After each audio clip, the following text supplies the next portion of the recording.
खबर मिली है कि इजराइल ने जो एलईटी लश्कर तैयबा है उसको बैन किया। अब ऐसा कभी रहा नहीं, ऐसा कभी हुआ नहीं है पहले, और आप देखेंगे हम ये कैसे निपटते हैं उसको। इसराइल ने रिसेंटली अनाउंस किया है कि लश्कर तैयबा एक इंटरनेशनल लेवल पे टेररिस्ट ऑर्गेनाइजेशन है। क्या ये मैसेज उन्होंने इंडिया को दिया है कि 26/11 वाक़ये को लेकर हमने लश्कर तैयबा को टेररिस्ट ऑर्गेनाइजेशन डिक्लेयर किया है? तो ये पाकिस्तान की मईशत पर तो इसके बड़े नेगेटिव असरात मुरतब होंगे। क्यों ये फैसला किया गया है? टेस्ला का हमें पता चल रहा है कि अब फैक्ट्री वो इंडिया में लगाने जा रहे हैं, उसकी कुछ डिटेल सामने आई है और बिल्कुल तबाह करके रख दिया पूरे गजा को, और दरमियान में यहां तक चले गए। और इन हालात के अंदर एक तो मैं पहले ही तशवीश थी इस बात की कि आप किसी जगह मौजूद, किसी टेबल पर आपको इनवाइट नहीं किया जाता।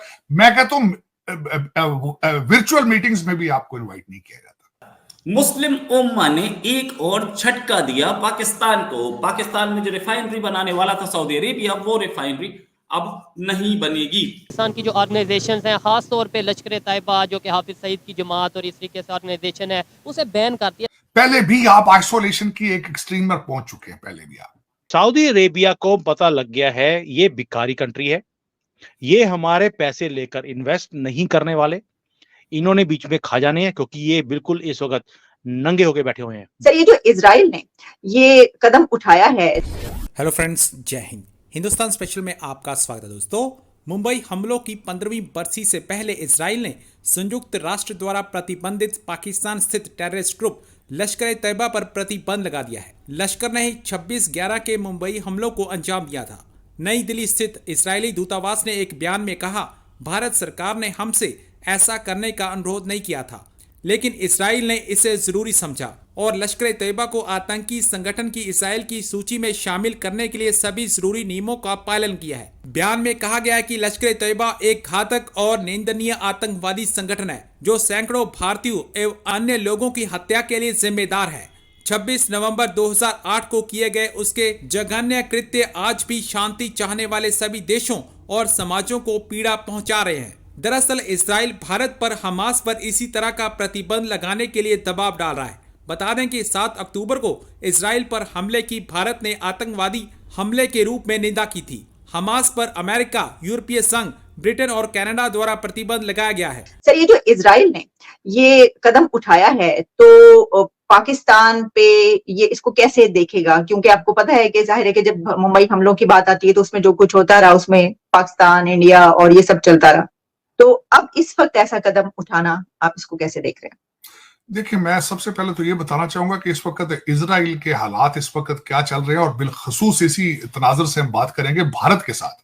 फिर इसके अंदर डेवलपमेंट ये हुई है कि अब कतर जो है वो, जो कि इसमें सालसी का किरदार अदा कर रहा था, आज ये बात हुई है कि शायद इसमें को 5 दिन का वो दरमियान में ब्रेक दी जाए ह्यूमैनिटेरियन बेसिस के ऊपर, और 50 से 100 लोग जो है वो हॉस्टेजेस उनको भी छोड़ा जाए। एक तो मैं इस तनाजर से ये बताना चाहूंगा, और दूसरा एलईटी का जो देना है। अच्छा, इस सारे सिलसिले के अंदर जो सारा कुछ हो रहा है दुनिया के अंदर, उसमें पाकिस्तान कहीं भी नहीं है। पहले भी आप आइसोलेशन की एक एक्सट्रीम पर पहुंच चुके हैं, पहले भी आप।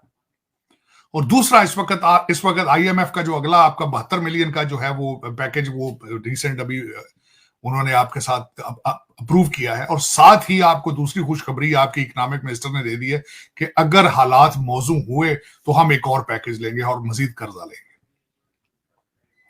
और इन सर्कमस्टांसेस में, और जब आपके अफगानी जा रहे हैं वहां से, और उसके बाद आप बैंकरप्सी के फिर ऑलमोस्ट धाने पर हैं, कोई रोड मैप मौजूद नहीं है, कोई फॉरेन पॉलिसी नहीं है, कुछ भी नहीं है, और आइसोलेशन है, हर तरफ से धमकियां और धक्के और ठुड्डे हैं।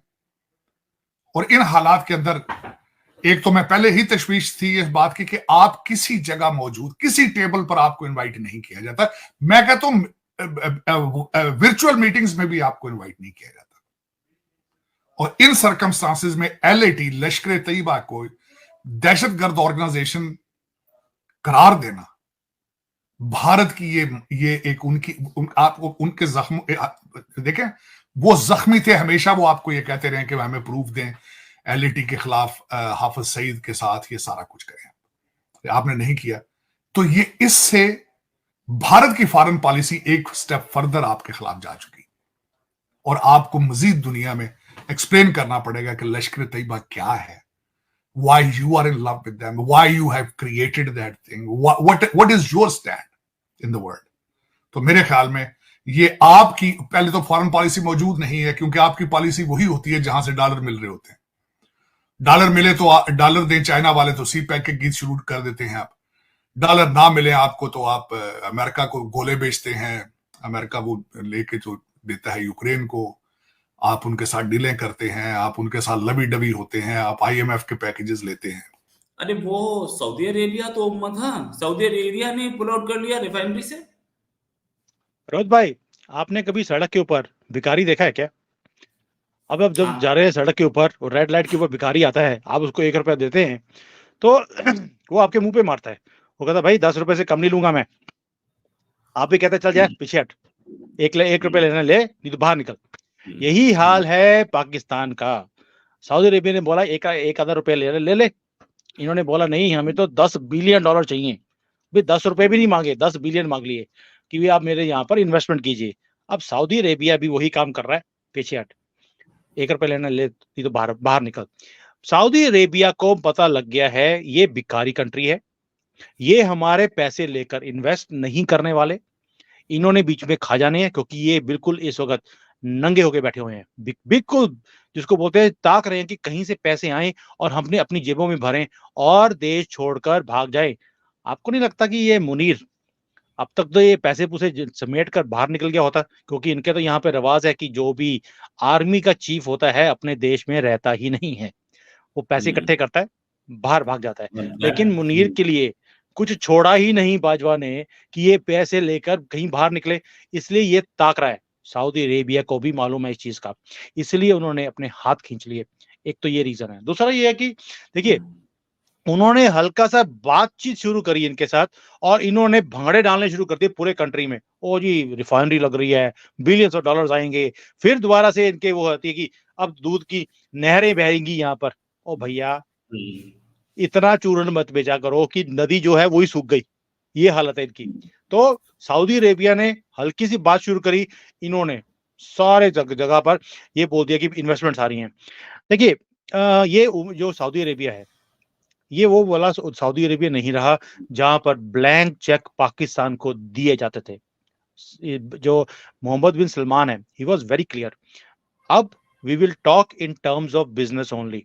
आप अगर हमारे से पैसा मांग रहे हैं, कहाँ लगेगा, कैसे रिटर्न आएगी, you have to tell us, और इसके ऊपर इंटरेस्ट क्या देंगे। जबकि यहाँ पर उम्मा कंट्रीज के अंदर ब्याज लेना हराम है, लेकिन कहते हैं पैसे के चक्कर में अब कोई हराम नहीं, कोई नॉन हराम नहीं, सब कुछ जायज है, आप बताइए इंटरेस्ट क्या देंगे।